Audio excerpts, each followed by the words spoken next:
लेने वाला डीजीपी का बॉडीगार्ड है। ये साफ है कि पुलिसिया यहाँ पे है कि दबंगई किया जा रहा है। और डीजीपी का बॉडीगार्ड है आसिक अहमद, ठीक है।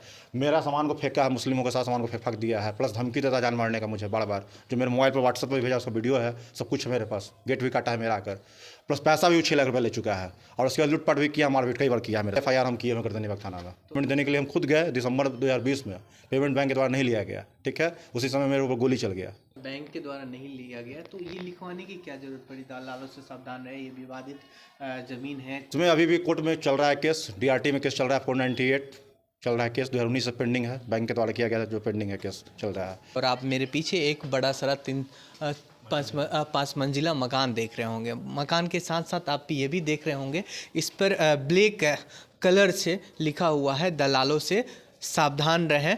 ये मामला हाई कोर्ट में विवादित है और इस पर केस चल रहा है। उसके साथ में भी अंचल अधिकारी का एक सटा हुआ है आपत्ति की सूचना जो है, और ये मामला कोर्ट में चल रहा है। और कोर्ट में चलने के बाद में मामला क्या है, इसके जो ऑनर है हमारे साथ बातचीत करने के लिए, मामला क्या है कि इतने बड़े बड़े ब्लैक अस्तरों में अपने दीवारों पर लिखवा दिए हैं। मामला ये है कि दिसंबर 2020 में इस पर बैंक का लोन था 11 लाख रुपए का। दिसंबर 2020 में मेरे ऊपर गोली चलता है, ठीक है। और उसी समय बैंक के द्वारा फर्जीवाड़ा करके इस मकान को बेच दिया गया है। आसिक अहमद से 30 लाख रुपये, 29,51,000 में। और जबकि 2021 में 4/6/2021 को नोटिस देता बैंक 14,03,312.60 आपका ड्यू जमा कीजिए।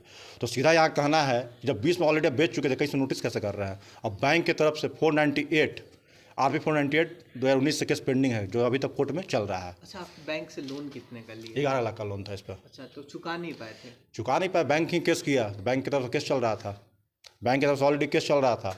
केस चला था चुकाने के लिए, तो केस डिस्पोजल तभी ना देंगे पैसा। उसको DD भी गया, DD एक्सेप्ट नहीं किया बैंक। 2014 से एक भी EMI नहीं गया, पैसा गया, मिला है उसको। कितना मिला? उसको कंटिन्यू मिलते रहा है। अच्छा, 2018 के बाद ये बंद हुआ है क्योंकि बैंक केस कर दिया ऑलरेडी, तो बंद हुआ। अच्छा, टोटल कितना अमाउंट अब जमा किए थे बैंक में? बैंक में जमा हुआ है उसका टोटल अभी 14 लाख ही बच रहा है। जो इंटरेस्ट था वो जमा होते गया है, जो भी इंटरेस्ट सब बनते 11 गया। Lakh total loan? 11 लाख से 14 लाख हो चुका था बस। तो जमा नहीं किए होंगे तभी हुआ होगा? नहीं, 2018 तक जमा हुआ, बैंक ने केस किया। बैंक केस किया तो फिर जब तक उस केस को डिस्पोजल नहीं होगा फिर पेमेंट कैसे करेंगे। पेमेंट देने के लिए हम खुद गए दिसंबर 2020 में, पेमेंट बैंक के द्वारा नहीं लिया गया, ठीक है। उसी समय मेरे ऊपर गोली चल गया। गोली चला, उस कारण नहीं जा पाए। फिर जब गोली चलने के बाद भी गए 2021 में गए कि ले लीजिए पेमेंट, लेकिन पेमेंट बैंक के द्वारा नहीं लिया गया। सब बैंक के द्वारा नहीं लिया गया तो ये लिखवाने की क्या जरूरत पड़ी? दलालों से सावधान रहे, ये विवादित जमीन है।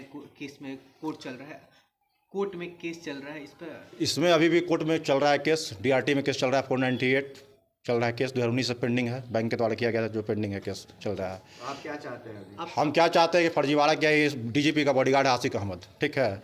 मेरा सामान को फेंका है, मुस्लिमों के साथ सामान को फेंक दिया है, प्लस धमकी देता जान मारने का मुझे बार बार। जो मेरे मोबाइल पर व्हाट्सएप पर भेजा उसका वीडियो है, सब कुछ है मेरे पास। गेट भी काटा है मेरा आकर, प्लस पैसा भी 6 लाख रुपये ले चुका है। और उसके बाद लूटपाट भी किया, मारपीट कई बार किया मेरे साथ। 6 लाख किससे लिया? हमसे लिया, हम लोग से लिया है। 6 लाख रुपये के मकान के एवज में दीजिए 6 लाख रुपया। उसका भी FIR हम किए हैं गर्दनी बाग थाना में। तो क्या कैसे पैसा दे दिए? पैसा बोला कि मकान हम ले लिए, दीजिए। तो क्या करते, उसमें मैं सामान बाहर देना पड़ा, मजबूरन देना पड़ा। और उसके बाद हमको ब्लैकमेल कर रहा है, धमकी देता है। कैश दिए या चेक? कैश लिया है, अकाउंट में पैसा लिया है। क्या सबूत है आपके पास? सबूत FIR उसका है, किया हुआ गर्दनी बाग थाना FIR हुआ है उसका। FIR का सारा आप देख सकते हैं। FIR देखिए, हम कई बार दिए, आवेदन भी दिए, FIR भी लगा हुआ है। देखिए क्या सब जगह आवेदन दिए। दस्तावेज इसी मकान का है? हाँ, पूरा इसी दस्तावेज है। देखिए बैंक का ये हाई कोर्ट में केस हुआ। अच्छा, ये जमीन किनके नाम पर? मम्मी के नाम से है। अच्छा, आपकी मम्मी के नाम से हाँ। है? आपकी मम्मी के नाम से ज़मीन है और ज़मीन पर आप लोन लेते, अपने नाम से लेते हैं? नहीं, लोन भाई लिया था, हम नहीं लिए थे। लोन भाई के द्वारा भाई लिया लिए था। हाँ, था? भाई के द्वारा लिया गया था। भाई, आप कितने भाई हैं? 2 भाई हम। अच्छा, 2 भाई। आपका बड़ा भाई लिया था? हम बड़ा भाई लिया था। अच्छा, जब लोन लिए तो आपने बैंक से, कौन से बैंक से लोन लिया? ये कॉर्पोरेशन बैंक था। अच्छा, कॉर्पोरेशन बैंक का। हाँ।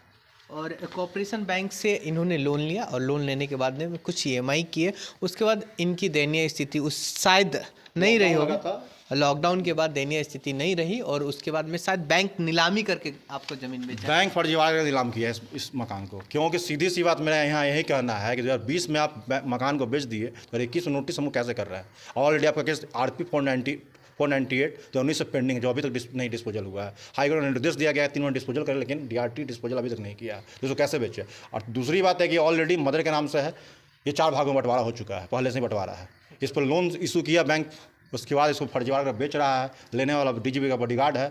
ये साफ है कि पुलिसिया यहाँ पे है कि दबंगई किया जा रहा है। उसका पहले पेपर में भी आ चुका है, जबरन मकान कब्जा करने का आरोप उस पर लगा है, मारपीट करने का आरोप लगा है, हम पर गोली भी चला था। और ये मेरे चाचा के साथ मिले हुए हैं, सुरेश के साथ मिलकर ये सब किया गया है मेरा ज़मीन हड़पने के लिए। 2 एकड़ 38 मेरा ज़मीन है पेतौड़ा गांव में, उसी को हड़पने के लिए ये सब साजिश कर मैं खुद अपने चाचा सुरेश प्रसाद ये सब साजिश कर रहा है, मिलकर इसे कर रहा है बैंक के साथ। तो जितना FIR मेरे ऊपर करता ही है। अब आपकी प्रशासन से क्या मांग होगी? यूनाइटेड बैंक का देखिए आपको एक चीज़ हम दिखाना चाहते हैं यहाँ पे। ये देखिए आप, इसमें मोहर भी बैंक का है, यूनियन बैंक। देखिए ये कब बेच रहा है, ये कह रहा है 31/12 को। इसमें डेट भी कहीं होगा, देखिए ये हाँ 29,51,000 दिखा रहा है।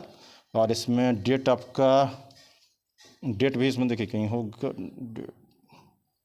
इसमें डेट सब कुछ लिखा, डिटेल लिखा हुआ है। हाँ देखिए 31/12/20। तो फिर एक नोटिस कैसे दिया, वो नोटिस भी मेरे पास है। 21 में नोटिस कैसे हमको इशू कर रहा है, क्या पैसा जमा कीजिए, तो साफ फर्जीवाड़ा है। उसके बाद देखिए डीजीपी के बॉडीगार्ड होकर गेट काटे, गंदा गंदा वीडियो भेजते हैं मोबाइल पर, धमकी भरा मैसेज भेजते हैं। देख लीजिए यही है, यही व्यक्ति हैं, ये डीजीपी के बॉडीगार्ड हैं आसिक अहमद। देख लीजिए ये हम डीजीपी कंट्रोल रूम में भेजे हैं, रेड भी हुआ लेकिन कुछ कार्रवाई नहीं हुआ। ये देखिए लो भक्तों खुश हो जा, भगवा सहारा कर दिया। ये देखिए that can come at any time, so in order to die a Muslim you must live at times as a Muslim, there is not time for later. यानी कभी तो हत्या हो सकता है। ये देखिए यही व्यक्ति गेट काटा है मेरा, सामान को फेंक दिया, कचरा में फेंक क्या लगा दिया। तो ये इनके जो मकान के ऑनर हैं, ऑनर ने बताया कि हमारा किस तरह से बैंक से हम लोगों ने लोन लिया था, बैंक ने नीलामी कर किसी व्यक्ति से बेच दिया। और व्यक्ति जब आता है कब्जा करने और उसके बाद में जब बेचने के बाद में भी बैंक के द्वारा नोटिस की जाती है, और नोटिस के बाद ये कोर्ट में है और मामला कोर्ट में चल रहा है। और इसके बाद में आगे कोर्ट से क्या कार्रवाई होगी आप खुद जानेंगे। और धन्यवाद।